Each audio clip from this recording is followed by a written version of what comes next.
The sound of shattering glass jolted me from my thoughts. I rushed to the kitchen, my heart pounding, to find Alex standing over a broken vase, his face twisted in frustration. "Damn it, Laura, why'd you put this here?" he snapped, gesturing at the shards scattered across the floor. I bit back a retort. The vase had been in the same spot for years. "I'm sorry, dear. I'll clean it up." As I knelt to gather the pieces, Alex huffed and stormed out of the room. I heard the front door slam moments later.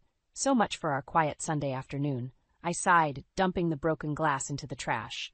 My phone buzzed, and I saw a text from my father-in-law, Victor. "Laura, can you come by? Need to talk. Important." Curiosity piqued. I grabbed my keys and headed out. Victor was waiting on the porch when I arrived, his usually jovial face creased with worry. "Laura, thank goodness you're here," he said, ushering me inside. "Is Alex with you?" I shook my head. "He went out. What's wrong, Victor?" He led me to the living room, where we sat on the floral-patterned couch. "I need to tell you something, but you have to promise to keep it between us." "Of course," I said, concern growing. "What is it?" Victor took a deep breath. "I went to the doctor last week. The results, they're not good, Laura. I have cancer, stage 4. The words hit me like a physical blow. "Oh, Victor," I whispered, reaching for his hand. "I'm so sorry. Does Judith know?" He shook his head. "No, and I don't want her to. Not yet. You know how she gets." I did know. My mother-in-law's overbearing nature would only make things worse. "But Alex." "Not Alex either," Victor said firmly. "Please, Laura, I need time to process this myself before I deal with their reactions." I nodded, though keeping such a secret felt wrong. "What can I do to help?" "Just be here," he said, squeezing my hand. "I may need someone to talk to, someone who won't fuss or panic." "Of course," I promised. "Anything you need."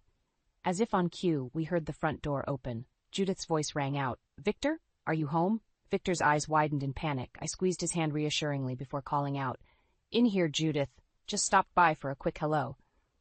Judith appeared in the doorway, her eyes narrowing as she took in the scene. "Laura, what a surprise." I stood, forcing a smile. "I was just leaving, actually. Thanks for the chat, Victor." As I moved to leave, Judith's hand on my arm stopped me. "Before you go, dear, have you given any thought to what we discussed? About the summer house?" I blinked, confused. "I'm sorry?" "The inheritance, dear," Judith said, her voice sickly sweet. "Victor and I aren't getting any younger, you know. It's important to have these things sorted out." I glanced at Victor, who looked uncomfortable. "I don't think now's the time." "Nonsense," Judith interrupted. "It's never too early to plan. We wouldn't want any misunderstandings later on." The implication in her words made my skin crawl. I forced another smile. "Of course not, but I really must be going." As I drove home, my mind raced. Victor's illness, Judith's thinly veiled greed, Alex's indifference, it was all too much. I pulled into our driveway, steeling myself for whatever mood Alex might be in. The house was quiet when I entered. I found Alex in his study, engrossed in something on his computer. "Hey," I said softly, "everything okay?" He barely glanced up. "Fine. Where were you?" "Just visiting your parents," I said, watching his reaction carefully. "Your dad seemed off." Alex shrugged. "Probably just tired. Did Mom say anything about the will?" His casual tone sent a chill down my spine. "The will? Why would she?" "No reason," he said quickly. "Just curious." As I left the room, a sinking feeling settled in my stomach. Something was very wrong in this family, and I was caught right in the middle of it. The next morning, I woke to an empty bed. Alex had already left for work, not bothering to say goodbye. I sighed, pushing away the hurt. There were more pressing matters to attend to. I arrived at Victor's house just after 9, armed with homemade soup and a forced smile. Judith answered the door, her eyes narrowing suspiciously. "Laura, what are you doing here?" I held up the soup container. "I thought I'd bring something over for Victor. He mentioned not feeling well yesterday." Judith's lips thinned. "How thoughtful. I'm sure he'll appreciate it, though he's resting now." As she spoke, Victor appeared behind her. "Is that Laura? Come in, dear." Judith's scowl deepened, but she stepped aside. I followed Victor to the living room, feeling Judith's eyes boring into my back. "How are you feeling?" I asked softly once we were seated. Victor glanced towards the kitchen where Judith had disappeared. "Not great," he admitted. "The pain's getting worse." My heart ached. "Have you considered telling them? They should know, Victor." He shook his head firmly. "Not yet. Judith would smother me, and Alex. He trailed off, a look of disappointment crossing his face. I understood. Alex's indifference towards his father was painfully obvious. At least let me help more, I pleaded. I could drive you to appointments, bring meals. What appointments? Judith's sharp voice cut through the room. We both jumped, not having heard her approach. Victor recovered first. Just a checkup, dear, nothing to worry about. Judith's eyes darted between us, suspicion clear. I see. And Laura's going to drive you, is she? How convenient. The accusation in her tone made my cheeks burn. I just offered to help. I'm sure you did, Judith interrupted. You're always so helpful, aren't you, Laura? Especially when it comes to my husband. I gaped at her, shocked by the implication. Victor stood abruptly. That's enough, Judith. Laura's family. Judith's laugh was cold. Family? Please. She's after something, mark my words. The only one after something is you, I snapped, my patience finally breaking. All you care about is what you might inherit. The room fell silent. Judith's face turned an alarming shade of red. How dare you? I think you should leave, Victor said quietly. It took me a moment to realize he was talking to me. Hurt and anger warred within me as I gathered my things. As I reached the door, I heard Judith's triumphant voice. I always knew she was trouble, Victor. It's about time you saw it, too. I drove home in a daze, tears blurring my vision. How had things gone so wrong? I was only trying to help, to honor Victor's wishes. Now I'd been all but banned from the house. When I arrived home, I was surprised to find Alex's car in the driveway. I found him in the kitchen, rifling through drawers. You're home early, I said cautiously. He barely glanced up. Looking for Dad's old business papers. Mom called, said I should check on some investments.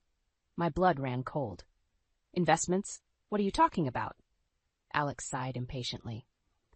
The family trusts Laura. Dad's not getting any younger, and we need to make sure everything's in order. I couldn't believe what I was hearing. Your father isn't even dead, and you're already divvying up his assets? Don't be dramatic, Alex scoffed. It's just good planning, not that you'd understand. The casual cruelty of his words stung. You should be more concerned about your father's health than his money, I said, my voice shaking. Alex finally looked at me, his eyes narrowing. What's that supposed to mean? Do you know something? I hesitated, torn between keeping Victor's secret and exposing the truth. Before I could decide, Alex's phone rang. He answered, turning away from me. Mom? Yeah, I'm looking now. Don't worry, we'll figure it out. As he spoke, a realization hit me like a thunderbolt. Alex and Judith were in this together, plotting behind Victor's back, and I was the only one who could stop them. I couldn't shake the feeling of dread that had settled in my stomach. For days, I'd been trying to reach Victor, but my calls went unanswered. Even my attempts to visit were thwarted by Judith's icy presence at the door.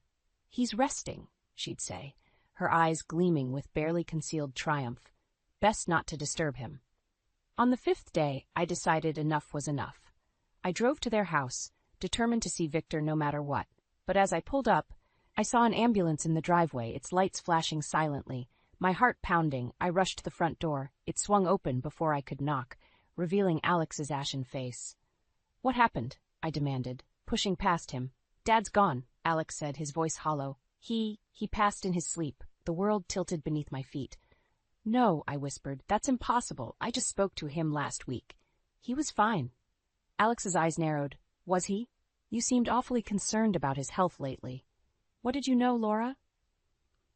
Before I could respond, Judith appeared, her face a mask of grief. But there was something in her eyes, a calculating gleam that made my skin crawl. Oh, Laura, she said, her voice dripping with false sympathy. If only you'd been here. Victor asked for you, you know, right at the end. The accusation in her words was clear. I felt my cheeks burn with anger and guilt. I tried to come, I said. You wouldn't let me in. Now, Judith soothed, patting my arm. There's no need for hysteria. What's done is done. As the paramedics wheeled Victor's body out, covered in a sheet, I felt a piece of my heart break. I'd failed him. I should have told Alex and Judith about his illness, should have insisted on being there. We'll need to start planning the funeral, Alex said, his voice oddly detached. Mom and I were thinking you could handle the arrangements, Laura. You're good at that sort of thing. I stared at him, incredulous. You want me to plan the funeral? For your father? Judith nodded, her eyes glittering. It's the least you could do, dear. After all, you weren't here when he needed you most. The unfairness of it all threatened to choke me, but as I looked at their expectant faces, a sudden clarity washed over me. They were setting me up, using me as a scapegoat for their own neglect. Fine, I said, my voice steady. I'll take care of everything. As I turned to leave, I heard Judith murmur to Alex, "Make sure she doesn't go overboard. We don't want to deplete the estate unnecessarily." I clenched my fists, fighting back tears of rage. How could they be so callous, so focused on money when Victor had just died? Back at home, I sat at the kitchen table, surrounded by funeral brochures and to-do lists. But my mind was elsewhere, replaying every interaction with Victor over the past weeks. Something wasn't right. Victor had been ill, yes, but not on death's door. And the way Alex and Judith were acting, it was all wrong. My phone buzzed with a text from Alex. "Don't forget to pick up Dad's suits from the dry cleaner, and make sure you get itemized receipts for everything." I stared at the message, a chill running down my spine. They weren't grieving. They were covering their tracks. As I sat there, a terrible suspicion began to form in my mind. What if Victor's death wasn't natural? What if Alex and Judith had...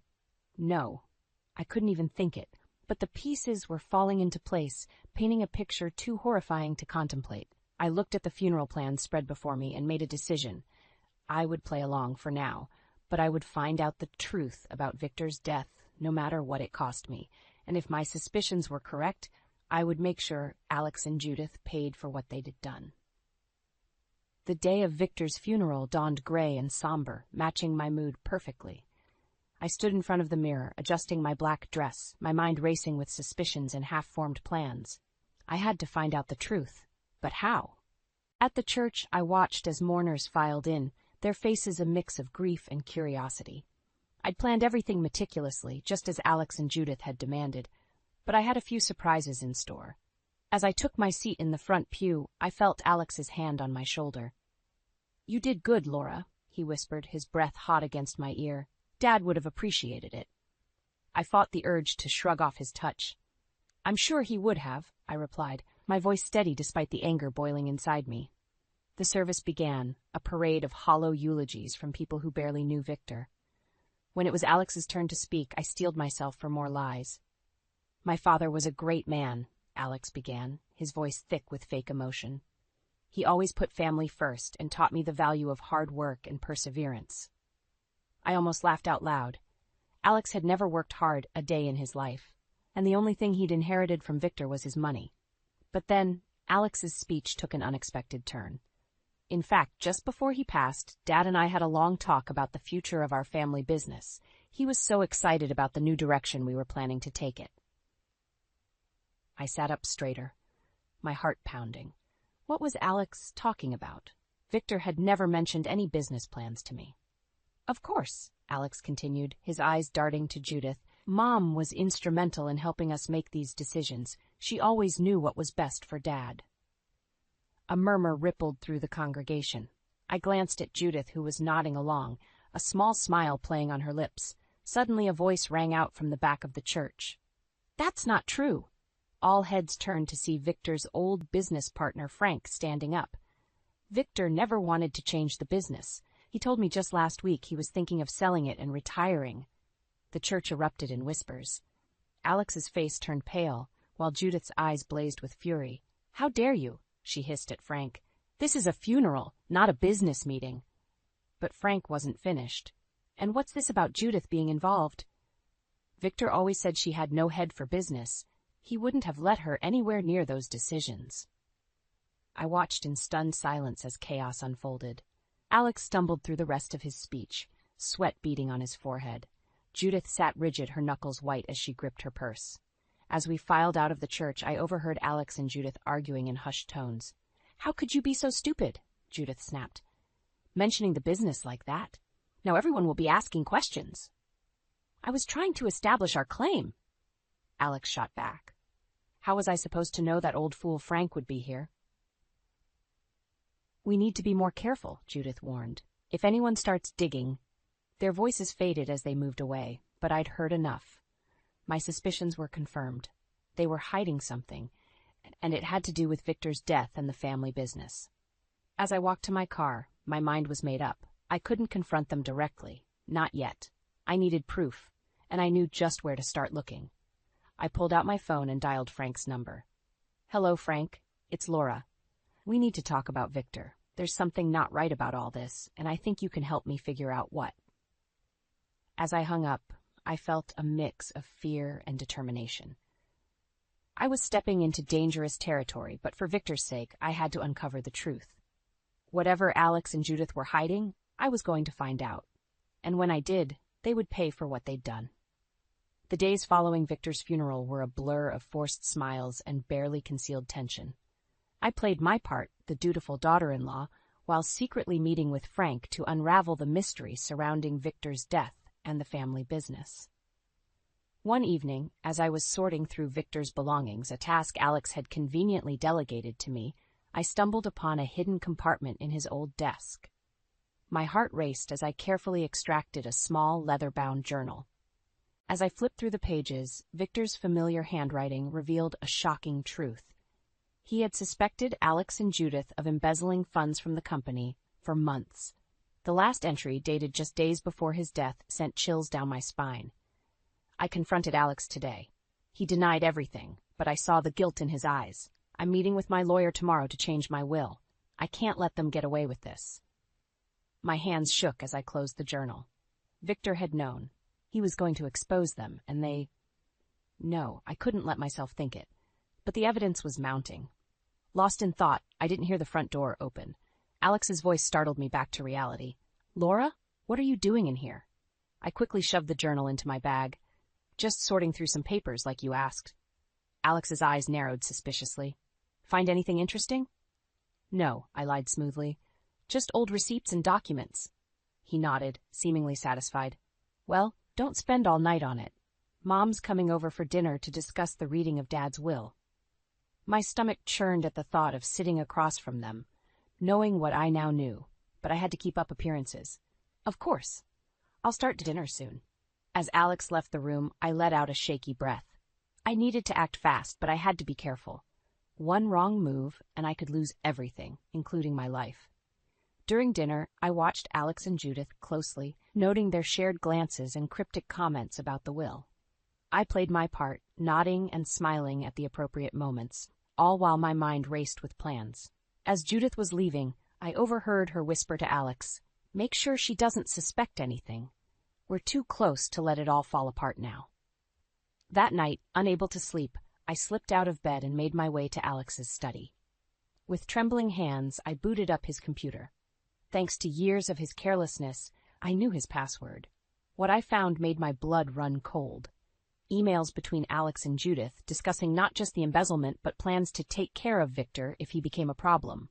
The last email, sent the day before Victor's death, simply read, "It's done. No loose ends." I stifled a gasp, my mind reeling. They had actually done it. They had killed Victor to cover up their crimes. As I was about to log off, a new email notification popped up. It was from Judith. The lawyer called. "We'll reading tomorrow at 2 p.m. Make sure Laura doesn't attend. We can't risk her finding out about the changes Victor made." My heart pounded in my chest. They were planning to cut me out completely to ensure their secret remained safe. In that moment, staring at the damning evidence on the screen, I made my decision. I couldn't confront them directly. It was too dangerous. But I couldn't let them get away with this either. With shaking hands, I pulled out my phone and dialed a number I never thought I'd use. "Detective Johnson, this is Laura Matthews. I need to report a murder." As I hung up, a mix of fear and determination washed over me. There was no turning back now. Tomorrow, at the will reading, everything would change, and I would be ready. My heart pounded as I entered the lawyer's office, Victor's journal and a small recording device hidden in my purse. Alex and Judith were already there, their faces masks of false grief. The lawyer, Mr. Simmons, nodded gravely as I took my seat. "Mrs. Matthews, I'm glad you could join us," he said, his eyes flickering to Alex and Judith. "Shall we begin?" Alex cleared his throat. "Actually, I don't think Laura needs to be here for this. It's a family matter after all." I felt a surge of anger. "I am family, Alex. I was Victor's daughter-in-law for 20 years. Before Alex could argue, Mr. Simmons intervened. Mr. Matthews, your father specifically requested Mrs. Matthews' presence for the reading of the will. I saw a flash of panic cross Alex and Judith's faces. This wasn't part of their plan. Mr. Simmons began reading the will, and with each word, the tension in the room grew thicker. Victor had left the bulk of his estate to charity, with only a small portion going to Alex and Judith. But the real bombshell came at the end. And to my dear daughter-in-law, Laura, Mr. Simmons read, I leave my personal effects and the contents of my private safe, including all documents pertaining to the family business. The room exploded into chaos. Judith leapt to her feet, her face contorted with rage. This is preposterous. She has no right. Alex grabbed my arm, his fingers digging painfully into my skin. What did you do? He hissed. What lies did you tell my father? I wrenched my arm free, my voice steady despite my racing heart. I didn't tell him anything, Alex, but maybe you should explain what you and your mother have been up to. Mr. Simmons looked bewildered. I'm not sure I understand. Oh, I think you will, I said, pulling out Victor's journal and the recording device. I have evidence of embezzlement and... worse. Alex lunged for the journal, but I was quicker. I pressed play on the recording device, and his own voice filled the room. Mom, it's done. Dad won't be a problem anymore. Make sure you destroy all the evidence of the transfers. The color drained from Alex and Judith's faces. Mr. Simmons stood, his expression a mix of shock and disgust. I think I need to call the authorities. What happened next was a blur. Alex made a desperate grab for the evidence, knocking over a lamp in the process. In the chaos, Judith slipped out of the room. I clutched Victor's journal to my chest, backing away from Alex's advancing form. You don't understand, he snarled, his eyes wild. We had no choice. Dad was going to ruin everything. By exposing your crimes? I shot back. You killed him, Alex. Your own father. Suddenly, the door burst open. Detective Johnson, whom I'd called the night before, entered with 2 uniformed officers. Alexander Matthews, Judith Matthews, you're under arrest for the murder of Victor Matthews and embezzlement. As the officers handcuffed a stunned Alex, I felt a wave of relief wash over me. It was over. Justice for Victor was finally within reach, but my relief was short-lived. As they led Alex away, he turned to me, his eyes burning with hatred. This isn't over, Laura. You'll pay for this. I swear, you'll regret the day you crossed us. As the door closed behind them, I sank into a chair, the full weight of what had just happened crashing down on me. I had exposed the truth, but at what cost? My marriage, my safety, my entire life as I knew it was now in shambles. Mr. Simmons placed a comforting hand on my shoulder. Mrs. Matthews, are you all right? I looked up at him, tears blurring my vision. I don't know, I whispered. What happens now? Little did I know, the worst was yet to come. Alex's threat wasn't empty, and the battle for justice and my own survival was far from over. The courtroom buzzed with tension as I took the stand. Alex and Judith glared at me from the defendant's table, their eyes burning with hatred. I swallowed hard, reminding myself why I was here. For Victor. For justice. Mrs. Matthews, the prosecutor began, please tell the court about the document you found in your late father-in-law's safe. I took a deep breath. It was a letter addressed to me. Victor knew what Alex and Judith were up to. Suddenly, Alex's lawyer jumped up. Objection! Hearsay! The judge nodded. Sustained. Mrs. Matthews, please stick to what you personally witnessed. I felt a flicker of panic. How could I tell Victor's story without his words? But then I remembered his final gift to me. Your Honor, I have Victor's final video message. He recorded it the day before he died. The courtroom erupted in whispers. Alex's face turned ashen, while Judith gripped the table so hard her knuckles turned white. As the bailiff set up the video, I caught Frank's eye in the gallery. He gave me an encouraging nod. We'd prepared for this moment, but nothing could have truly readied me for what came next. Victor's face filled the screen, his eyes tired but determined. Laura, if you're watching this, then I'm gone, and things have probably gotten very ugly.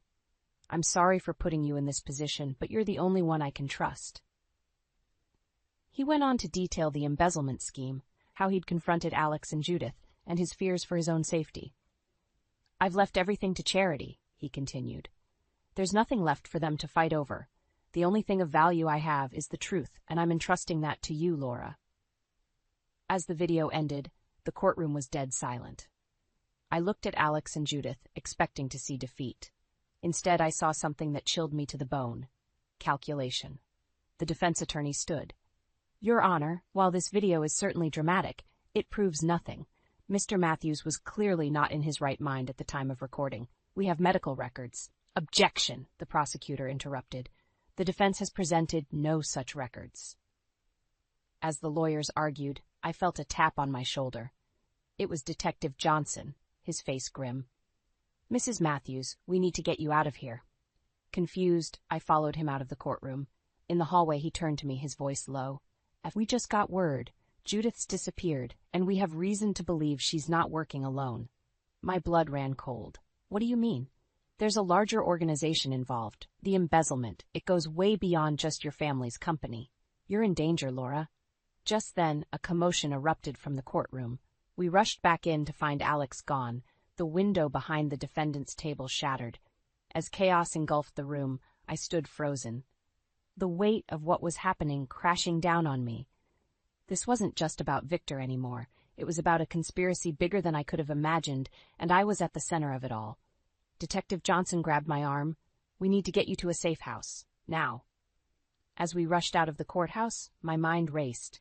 How had things spiraled so out of control? I'd wanted justice for Victor, but now I was running for my life. In the car, I clutched Victor's journal to my chest. It was all I had left of him, of the truth. But as we sped through the city, sirens blaring behind us, I realized the truth might not be enough to save me.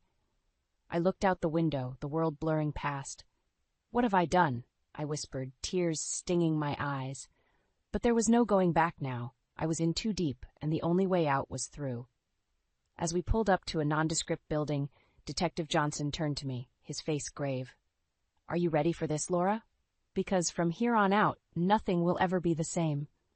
I took a deep breath, steeling myself for whatever came next. I'm ready, I said, hoping I sounded more confident than I felt. It was time to finish what Victor had started, no matter the cost. 6 months after the courtroom chaos, I stood at the podium, facing a sea of reporters and flashing cameras. My hands trembled slightly as I gripped the edges of the stand, but my voice remained steady. Today, I stand before you not just as Laura Matthews, but as a voice for all those who have been silenced by greed and corruption, I began. The investigation that followed Alex and Judith's escape had uncovered a web of deceit far larger than anyone had imagined. Corporate fraud, money laundering, and connections to organized crime, it all came tumbling down like a house of cards. The Matthews Corporation, once a beacon of success, was built on lies and the exploitation of honest, hard-working people, I continued. But today we reclaim what was stolen, not just money, but trust, dignity, and justice. I saw Frank in the crowd, nodding encouragingly. He had been my rock through this ordeal, helping me navigate the complex world of corporate finance and legal battles. Victor Matthews was not just my father-in-law. He was a man of integrity who tried to stop this corruption and paid for it with his life. My voice cracked slightly, but I pushed on. His final act was to entrust me with the truth, and I stand here today to honor that trust. As I spoke, I thought of the past months, the sleepless nights poring over documents, the constant fear of retribution, the moments of doubt when it all seemed too overwhelming. But I had persevered, driven by a determination I never knew I possessed. Alex and Judith Matthews have been apprehended, I announced, a ripple of excitement passing through the crowd. They, along with their co-conspirators, will face the full extent of the law. The news had broken just hours before. After months on the run, they had been caught trying to flee the country. It was over, truly over. But this is not just about punishment, I continued. It's about restoration. The Matthews Foundation, once a front for illegal activities, will be restructured. Under new leadership, it will focus on supporting victims of corporate fraud and advocating for stronger oversight in the business world. As I concluded my speech, the room erupted in applause. Reporters clamored with questions, but I stepped back, emotionally drained yet oddly exhilarated. Later that evening, I stood in Victor's old office, now mine. The weight of responsibility settled on my shoulders, but it no longer felt crushing. Instead, it was a mantle I was ready to bear. A soft knock at the door interrupted my thoughts. It was Detective Johnson. Quite a speech, Mrs. Matthews. he said with a smile. "You've come a long way from that scared woman in the courtroom." I returned his smile. "I had good people supporting me, including you, Detective." He nodded, then his expression turned serious. "I have something for you. We found it in Judith's possession when we arrested her." He handed me a small, worn notebook. With trembling hands, I opened it. It was Victor's handwriting, dated entries from his final days. As I skimmed the pages, tears welled in my eyes. "He knew," I whispered. "He knew what they were planning, but he couldn't prove it. That's why he left everything to me." Detective Johnson squeezed my shoulder gently. "He chose well. You've done him proud, Laura." As he left, I sank into Victor's old chair, clutching the notebook to my chest. The journey had been long and painful, but I had emerged stronger, wiser, and more determined than ever. I looked out the window at the city skyline, the future stretching out before me. There was still so much work to do, so many wrongs to right, but for the first time in years I felt truly alive, truly purposeful. "We did it, Victor," I whispered to the empty room. "We brought them to justice, and I promise you, this is just the beginning." As the sun set over the city, casting a golden glow across the office, I felt a sense of peace wash over me. The past was behind me, the future uncertain but full of possibility, and I was ready to face it head-on, armed with the truth and the strength I had discovered within myself. The end of one chapter, but the beginning of so much more. The lipstick stain on Toby's collar screamed louder than any confession ever could. I stood frozen in our bedroom, his crumpled dress shirt dangling from my trembling fingers. My perfect world shattered in an instant, leaving me breathless and disoriented. "Jules, you home, honey?" Toby's voice echoed from downstairs, snapping me back to reality. I hastily shoved the shirt into the laundry basket, my heart pounding. "Up here!" I called out, forcing cheerfulness into my voice. Toby appeared in the doorway, his charming smile intact. "There's my beautiful wife," he said, leaning in for a kiss. I turned my cheek at the last second, his lips grazing my skin. "How was work?" I asked, busying myself with folding laundry. Same old," he replied, loosening his tie. "Big presentation coming up next week. I might have to work late a few nights." My stomach churned. "Oh? Anything important?" Toby shrugged. "Just impressing the higher-ups. You know how it is." I nodded, not trusting myself to speak. The lies rolled off his tongue so easily it made me wonder how long this had been going on. "Hey, I was thinking," Toby said, wrapping his arms around my waist. "Why don't we have dinner with Mom and Dad this weekend? It's been a while since we've seen them." I stiffened in his embrace.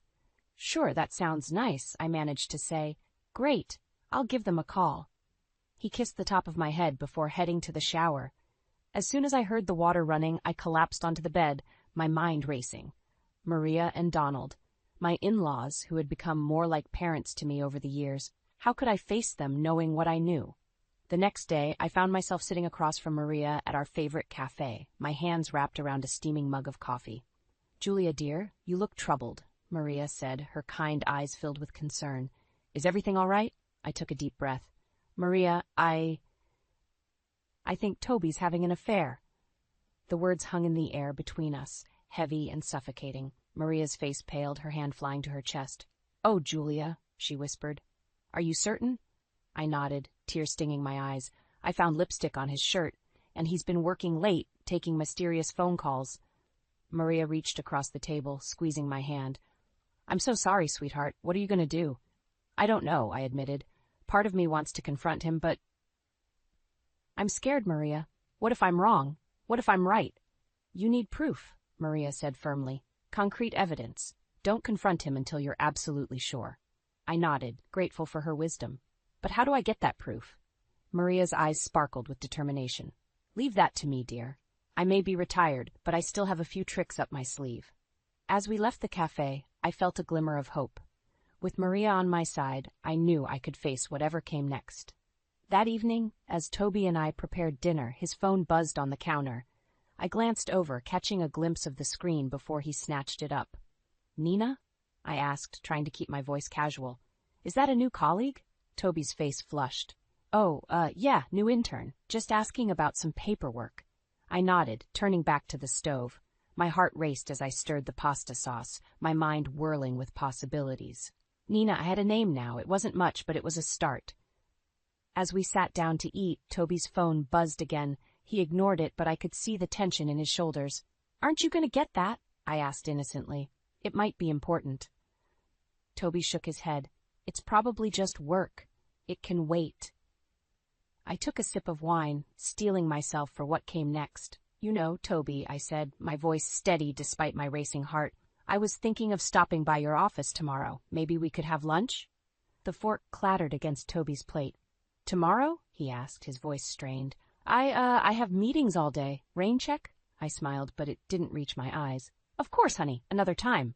As I cleared the dishes that night, I caught my reflection in the kitchen window. The woman staring back at me looked determined, angry, and just a little bit scared. But most of all, she looked ready for a fight.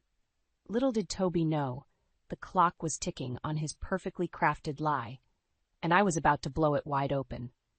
I never thought I'd become an expert in deception, but here I was, living a double life of my own. By day, I was the devoted wife, smiling and supportive. By night, I was a detective, piecing together the shattered remains of my marriage.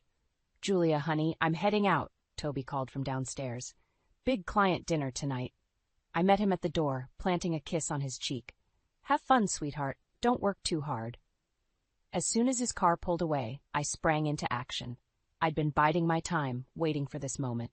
With trembling hands, I booted up Toby's laptop. He thought he was clever, but his password was still our anniversary. The irony wasn't lost on me.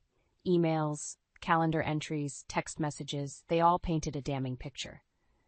Toby and Nina's affair wasn't just a fling, it was a full-blown relationship.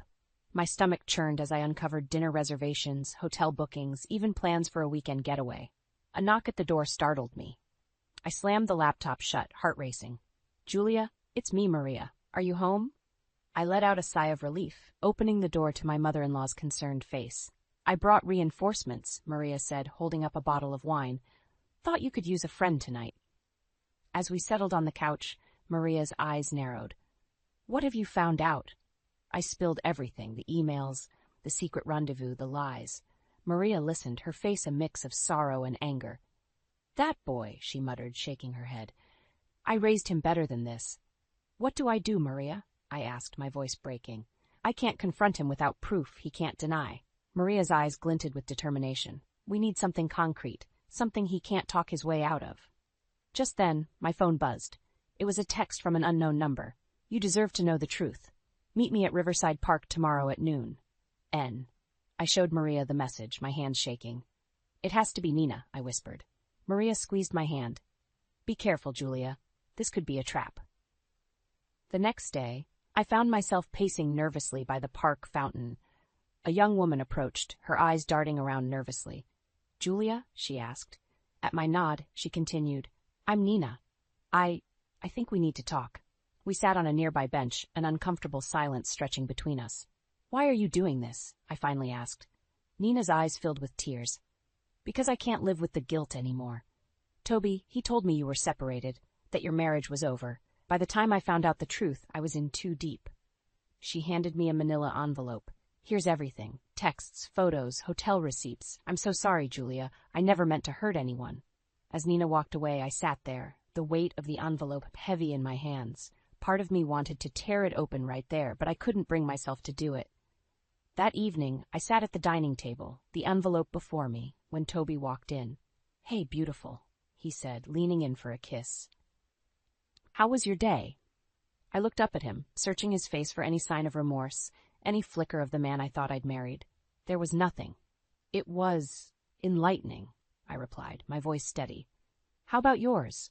Toby launched into a story about his day, lies flowing effortlessly. As he talked, I made a decision. I wouldn't confront him. Not yet. I needed time to process, to plan my next move. "Actually, Toby," I interrupted, "I was thinking of visiting my sister this weekend. And would you mind if I took a few days?" He looked relieved. "Of course not, honey. You deserve a break." As I packed my bag that night, my resolve strengthened. I'd use this time away to strategize, to prepare for the confrontation to come. Toby had no idea what was coming, but I did. And I was ready to fight for the truth, for justice, and for myself. Little did I know, the storm brewing on the horizon was about to change everything. The drive to Maria and Donald's house felt like the longest journey of my life. The manila envelope sat on the passenger seat, a ticking time bomb of truth. My hands gripped the steering wheel so tightly my knuckles turned white. As I pulled into their driveway, I saw Maria's concerned face peering out the window. She rushed out to meet me, enveloping me in a warm hug. "Oh, Julia," she murmured. "You look exhausted, dear. Come inside." Donald greeted me with a jovial smile, but his eyes held a hint of worry.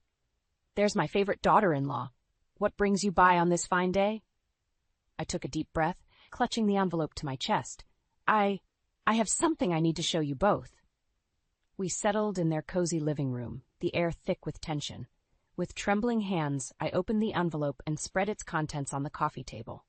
Maria gasped, her hand flying to her mouth. Donald's face darkened as he picked up a photo of Toby and Nina locked in an embrace. "I can't believe it," Donald whispered, his voice breaking. "Our boy, how could he do this?" Maria's eyes flashed with anger.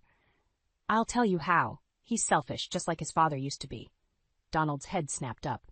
"What's that supposed to mean?" "Oh, don't act innocent, Donald," Maria retorted. "Remember Sandra from your office, 20 years ago?"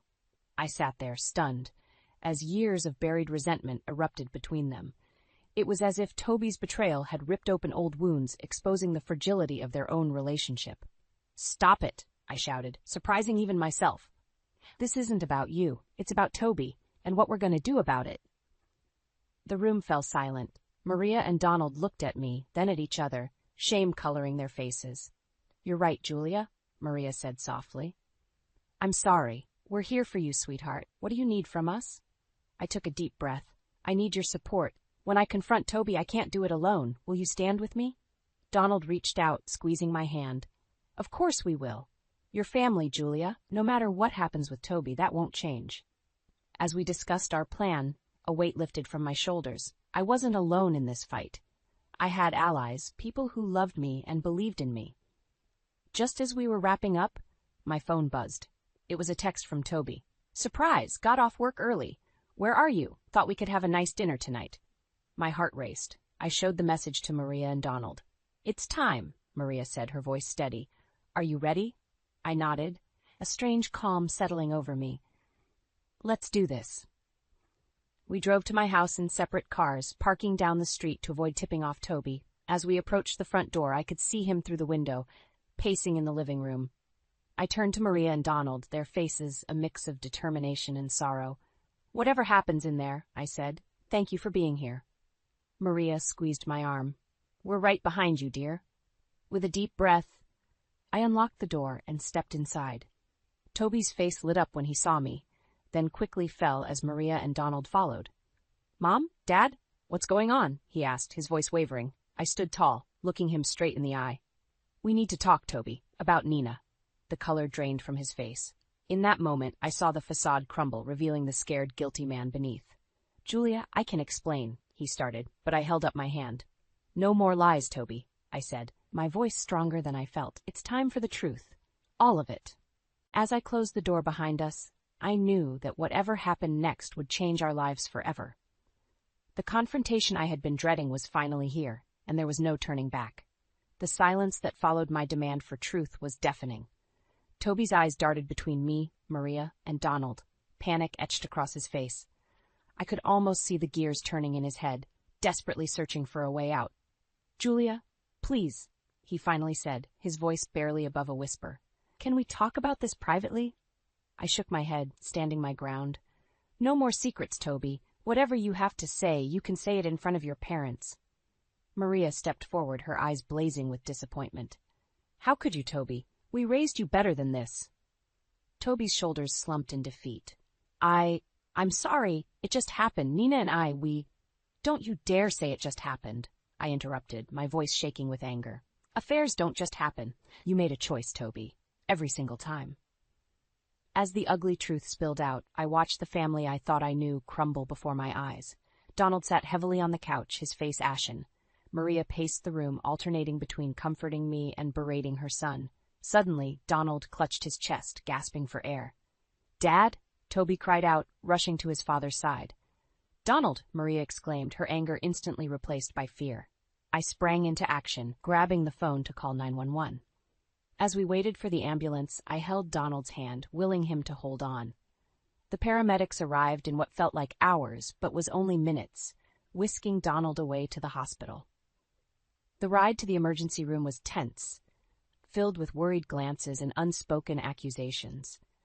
As we sat in the waiting room, the weight of everything that had happened crashed down on me. I excused myself, needing a moment alone. In the hospital bathroom, I splashed cold water on my face, staring at my reflection in the mirror. The woman looking back at me seemed like a stranger, tired, angry, and scared. How had we gotten here? When I returned to the waiting room, I found Toby and Maria in a heated argument. "This is all your fault," Maria hissed, her voice low but intense. "If you hadn't been so selfish, your father wouldn't be in there fighting for his life." Toby's face crumpled. "Mom, I never meant for any of this to happen. I love Dad, I love Julia. Don't you dare say you love me," I cut in, my voice ice cold. "Love doesn't do this, Toby." Before he could respond, a doctor approached us. "Family of Donald Thompson?" We gathered around him, holding our breath. "Mr. Thompson has suffered a mild heart attack," the doctor explained. "We've stabilized him, but he'll need to stay for observation and possibly undergo some procedures." Relief washed over us, quickly followed by a new wave of tension. Donald was okay for now, but the crisis was far from over. As Maria went to see Donald, I found myself alone with Toby in the hallway. He reached for my hand, but I pulled away. "Julia, please," he begged. "We can work through this. I'll do anything." I looked at him, really looked at him, and felt nothing but a hollow ache where love used to be. "I don't think we can, Toby. Some things can't be fixed." Just then my phone buzzed. It was a text from Nina. "I heard what happened. I'm so sorry. There's more you need to know. Can we meet?" I stared at the message, my mind reeling. What more could there possibly be? Toby peered over my shoulder, his face paling as he saw the text. "Julia, don't." I cut him off, a strange calm settling over me. "I think it's time I heard Nina's side of the story, don't you?" As I walked away, leaving Toby standing alone in the sterile hospital hallway, I knew I was at a crossroads. Whatever Nina had to tell me could change everything. But I was done hiding from the truth, no matter how painful it might be. With trembling fingers, I typed a response to Nina. "Tomorrow, noon. Same place." As I hit send, I realized that this wasn't just about saving my marriage anymore. It was about saving myself. The park bench felt cold beneath me as I waited for Nina. My mind raced with possibilities, each more devastating than the last. What more could she possibly have to tell me? I spotted her approaching, her face a mask of guilt and apprehension. As she sat down, I noticed her hands trembling. "Julia," she began, her voice barely above a whisper. "Thank you for meeting me." I cut straight to the chase. "What else do I need to know, Nina?" She took a deep breath. "Toby, he's been embezzling from the company. He's been using the money to fund our relationship." The world seemed to tilt on its axis. I gripped the bench, trying to steady myself. "What? How do you know this?"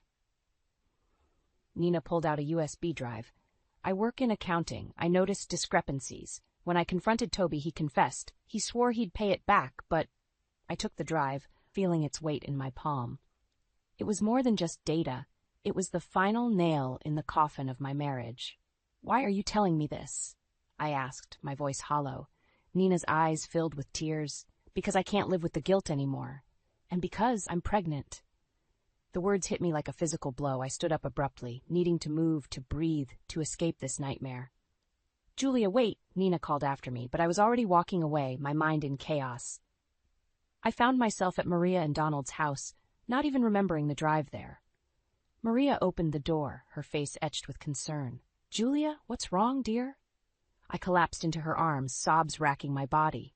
Between gasps, I told her everything, the embezzlement, the pregnancy, the utter destruction of the life I thought I knew. Maria's face hardened with resolve. "That's it. No more chances. It's time we end this once and for all." We formulated a plan, our voices low and intense. By the time we finished, I felt a strange mix of dread and determination.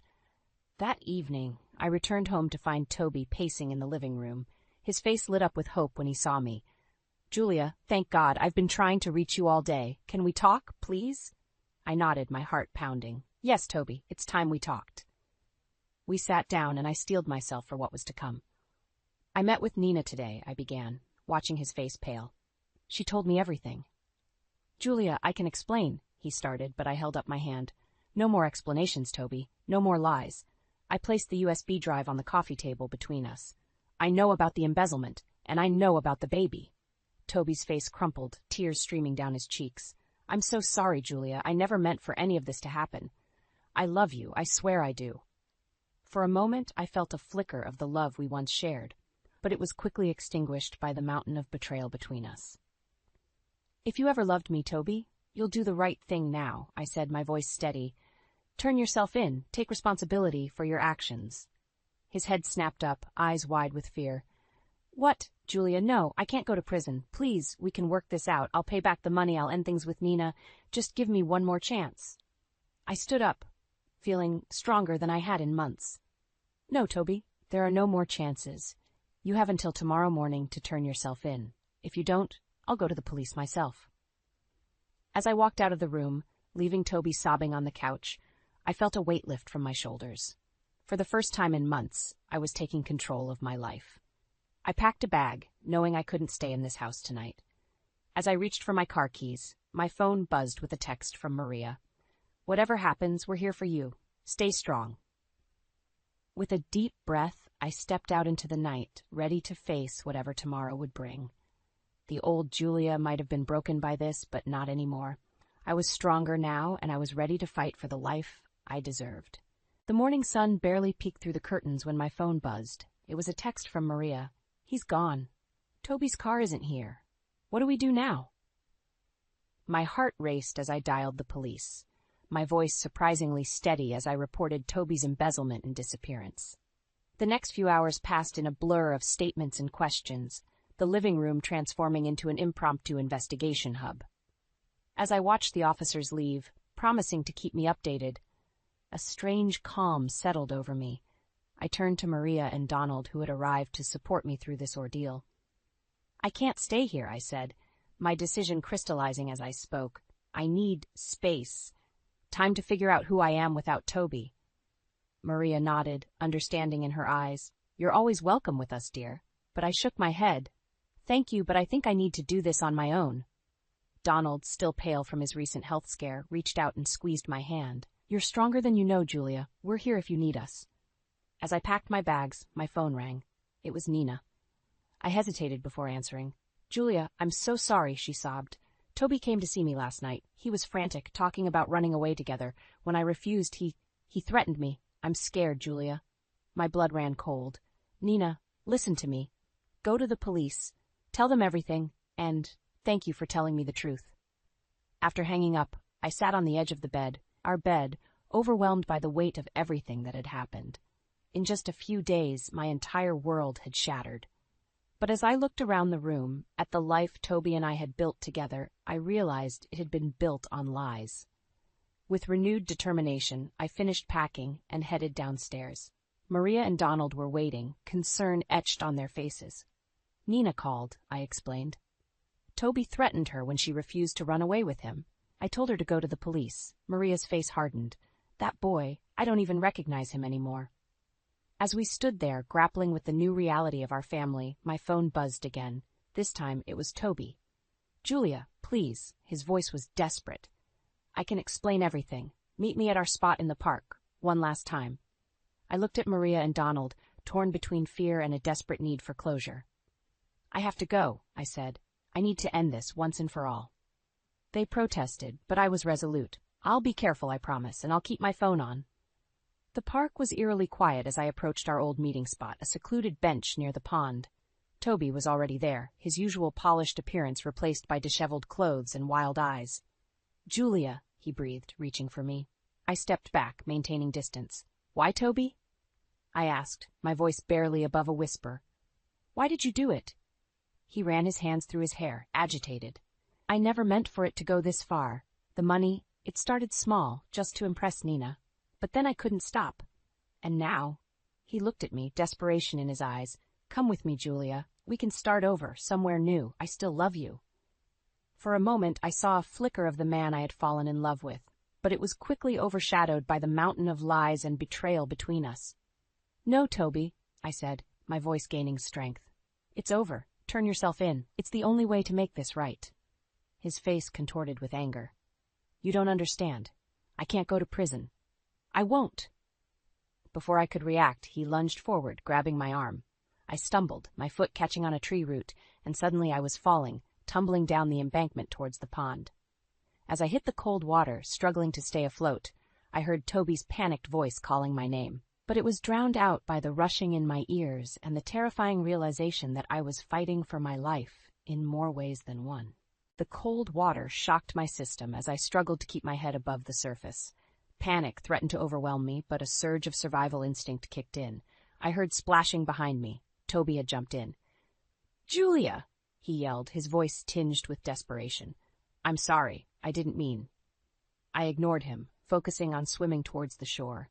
My clothes weighed me down, but adrenaline propelled me forward. As I reached the muddy bank, I felt Toby's hand on my arm. "Don't touch me!" I snarled, yanking my arm away. I stumbled up the embankment, soaked and shivering. Toby followed, his face a mask of anguish.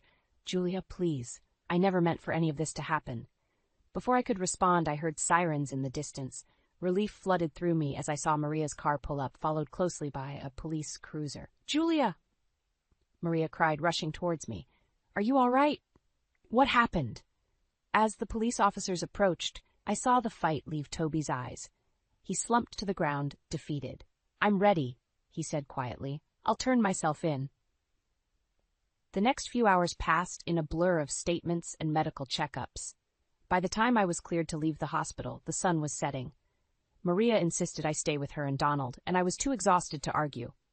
As we drove home, Maria filled me in on what had happened. "Nina went to the police," she explained.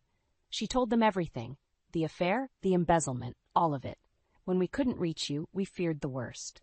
I nodded, still processing everything. "What happens now?" Maria sighed. "Toby's been arrested. The company is pressing charges for the embezzlement. And there's more." I braced myself. "What is it?" "The police found evidence that Toby had been planning to leave the country," Maria said, her voice heavy with disappointment. "He had fake passports, a large sum of cash. He was going to abandon everything, Julia, including you." The weight of this final betrayal hit me like a physical blow. I had known our marriage was over, but this was the nail in the coffin. The next morning I woke with a newfound determination. I knew what I had to do. "I'm going to Toby's office," I announced over breakfast. Donald looked up from his newspaper, concern etched on his face. "Are you sure that's wise, Julia?" he asked gently. I nodded. "I need to do this, for myself." As I walked into the imposing office building, I felt a mix of emotions: anger, sadness, but most of all, resolve. I had spent years supporting Toby's career, standing in his shadow. It was time to step into the light. I marched straight to the CEO's office, ignoring the startled looks from Toby's former colleagues. His secretary tried to stop me, but I brushed past her. "Mrs. Thompson?" The CEO, Mr. Hartley, looked up in surprise. "I wasn't expecting—" "I know about everything," I interrupted, my voice steady. "The affair, the embezzlement, all of it. And I have proof." I placed the USB drive on his desk. Mr. Hartley's eyes widened as he realized what it contained. "Mrs. Thompson, I assure you, we had no idea." "I'm not here for explanations," I cut him off. "I'm here to make things right." For the next hour, I laid out everything I knew, not just about Toby's crimes, but about the company's lax oversight that had allowed it to happen. By the time I finished, Mr. Hartley looked shell-shocked. "What do you want?" he asked finally. I took a deep breath. This was it, the moment that would define my future. "I want a job," I said firmly. "Not as Toby's wife, but as someone who knows this company inside and out, someone who can help prevent this from ever happening again." Mr. Hartley studied me for a long moment, then nodded slowly. "I think we can arrange that, Mrs. Thompson." As I left the office, my head held high, I felt a weight lift from my shoulders. For the first time in months, I felt hope for the future.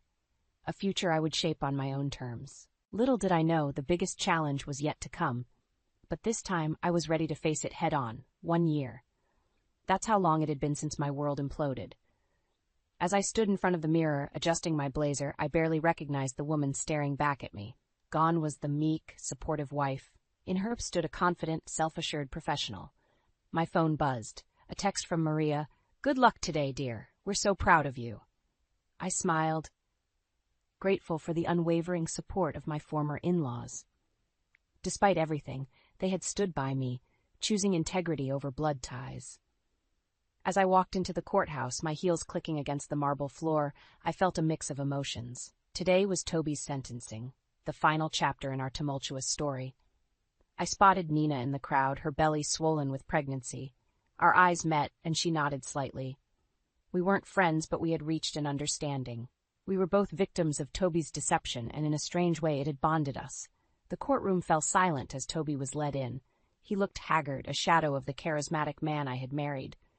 As he passed, he caught my eye, his gaze pleading. I held his stare, unflinching. The judge's voice boomed through the courtroom. "Toby Thompson, you have been found guilty of embezzlement and fraud. Before I pass sentence, do you have anything to say?" Toby stood, his voice shaky. "Your Honor, I made terrible mistakes. I hurt the people I loved most, my wife, my parents, I glanced at Nina, my child. I can never undo the damage I've caused, but I'm truly sorry." As he spoke, I felt the last remnants of anger and bitterness melt away. In its place was something unexpected. Pity. The judge nodded solemnly. "Mr. Thompson, taking into account your guilty plea and cooperation with the authorities, I sentence you to 5 years in federal prison, followed by 3 years of supervised release." The gavel struck, sealing Toby's fate. As he was led away, our eyes met one last time. In that moment, I saw regret, sorrow, and a flicker of the man I had once loved. Outside the courthouse, reporters swarmed, shoving microphones in my face. "Mrs. Thompson, how do you feel about the sentence?" I took a deep breath. "It's Miss Carter now," I corrected gently, "and I feel relieved. It's time to close this chapter and move forward." As the crowd dispersed, I felt a hand on my shoulder. It was Mr. Hartley, my new boss. "Julia," he said warmly, "I just wanted to say how impressed we've been with your work. The new compliance protocols you've implemented are revolutionary. The board has decided to promote you to Chief Compliance Officer." I stood there, stunned. "Thank you, sir. I don't know what to say." He smiled. "Say you'll accept, of course. We need more people like you, Julia. People with integrity and strength." As I drove home, my mind was whirling. So much had changed in a year. I had lost a husband but gained a career, self-respect, and a newfound strength I never knew I possessed. Maria and Donald were waiting at my apartment, champagne in hand. "To new beginnings," Donald toasted, his eyes twinkling. As we clinked glasses, I felt a surge of gratitude. These two had become more than in-laws. They were family in the truest sense. Later that night, as I stood on my balcony watching the city lights, I reflected on the journey that had brought me here. The pain, the betrayal, the fear, it had all led to this moment. I thought of the frightened, betrayed woman I had been a year ago. If I could talk to her now, I'd tell her to hold on, to trust herself. I'd tell her that sometimes the end of one story is just the beginning of a better one. As I gazed at the stars, I felt a sense of peace wash over me. The future was uncertain, but for the first time in a long time, I was excited to face it. I had weathered the storm and emerged stronger, wiser, and more resilient than ever. Tomorrow would bring new challenges, new opportunities, but tonight I celebrated my victory, not over Toby, not over circumstances, but over my own fears and limitations. I raised my glass to the night sky, a silent toast to the woman I had become, the woman who had faced betrayal, fought for justice, and found the strength to rebuild her life on her own terms. This wasn't an ending, it was a new beginning, and I was ready for whatever came next.